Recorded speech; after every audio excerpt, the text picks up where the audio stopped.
నమస్తే అండి. నేను మీ doctor Shruti, consultant and fertility expert at 49 hospitals, LB Nagar branch. IVF, ICSI, ఎంసీ, పిక్సీ ఈ టెక్నిక్స్ అన్నీ వింటే oh my God, such an expensive procedure are చాలా పెద్ద టెక్నిక్ ఆర్ అమ్మో దీనికి ఎంత నొప్పేస్తుందో, ఎన్ని ఇంజెక్షన్స్ తీసుకోవాలో, అసలు ఎంబ్రియోస్ అంటే ఏంటి, ఇవి తెలియని వాళ్ళు ఇంకా చాలా మంది ఉన్నారండి. సో అందరూ మా దగ్గరికి ఇప్పుడు ఎంబ్రియోస్, మనం ఐవీఎఫ్ లో తయారు చేసిన ఎంబ్రియోస్ గ్రేడింగ్ అంటే ఎలా గ్రేడ్ చేస్తాము వాటిని, అండ్ మీకు ఎలాంటి ఎంబ్రియో పెడితే సక్సెస్ రావచ్చు, దీని గురించి మాట్లాడదామండి. సో ఐవీఎఫ్ ఇక్సీలో మెయిన్ గా మనం తయారు చేసేది ఎంబ్రియోని, భర్త కణాలు అండ్ వైఫ్ ఎగ్స్ తీసుకొని మనం బేబీ తయారు చేస్తాం. దీన్నే మన మెడికల్ టర్మ్స్ లో ఎంబ్రియో అని అంటాం అనమాట. సో ఎంబ్రియోస్ లో కూడా గ్రేడ్ ఉంటాయి. ఇప్పుడు క్లాస్ లో first ranker, second ranker, last ranker ఎలా ఉంటారో, మనకు ఫర్ ఎగ్జాంపుల్ 3 ఎంబ్రియోస్ వచ్చాయి. అందులో కూడా good quality embryo, average quality embryo, bad quality embryo, ఇలా డిఫరెంట్ క్వాలిటీస్ ఉంటాయి అన్నమాట.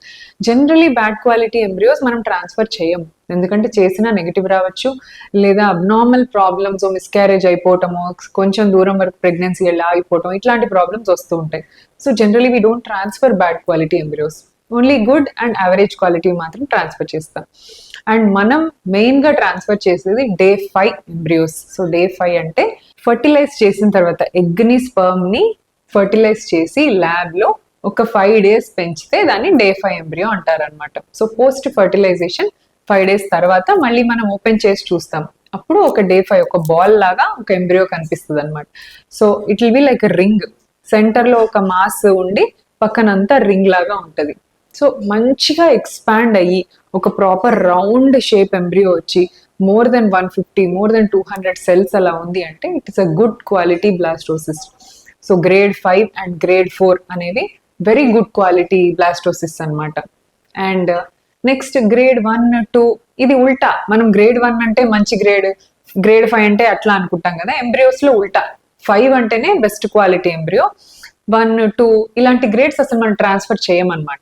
సో 5, 4 అండ్ 3 ఈ 3 గ్రేడ్స్ లో ఉన్న వాటిని మనం ట్రాన్స్ఫర్ చేసుకుంటాం. So depending on the egg quality and the sperm morphology, కానీ ఆ స్పర్మ్ కు ఉండే ఏమంటారు దాని జెనెటిక్ మెటీరియల్, దాని డిఎన్ఏని బట్టి బెస్ట్ ఎంబ్రియో ఫామ్ అవుతుంది. ఫర్ ఎగ్జాంపుల్ యంగ్ కపుల్ మన దగ్గర వచ్చారనుకోండి, యంగ్ కపుల్ నుంచి ఫామ్ అయ్యే embryo will be generally of the good quality.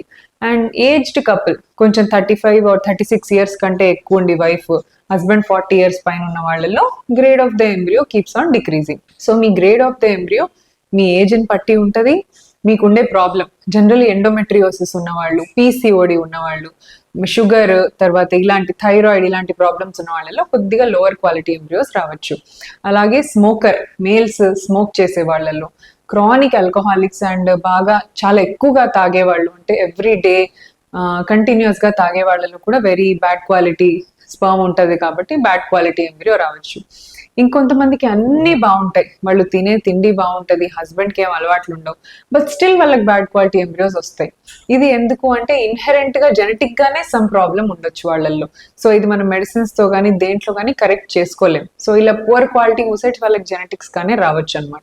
So ఇలాంటి వాళ్ళకే మనం డోనార్, అప్పుడప్పుడు డోనార్ ఆప్షన్ తీసుకుంటూ ఉంటాం. సో ఇలా గ్రేడ్ ని బట్టి మనం ట్రాన్స్ఫర్ చేస్తాం. జనరలీ 1 ఎంబ్రియో ట్రాన్స్ఫర్ చేయొచ్చు, లేదా 2 కలిపి ట్రాన్స్ఫర్ చేస్తాం అనమాట. సో మన దగ్గర ఒకవేళ 2 ఎంబ్రియోస్ ఉన్నాయి రెడీగా అంటే we'll transfer 2 at a time. So ఒక్కళ్ళకి ఒకటే ఎంబ్రియో వచ్చింది అనుకోండి, అప్పుడు మనకు ఆప్షన్ లేదు కాబట్టి ఒకటే పెడతాం. బట్ జనరలీ మన దగ్గర అందరికి కూడా 2 embryos at a time transfer చేస్తాం అనమాట.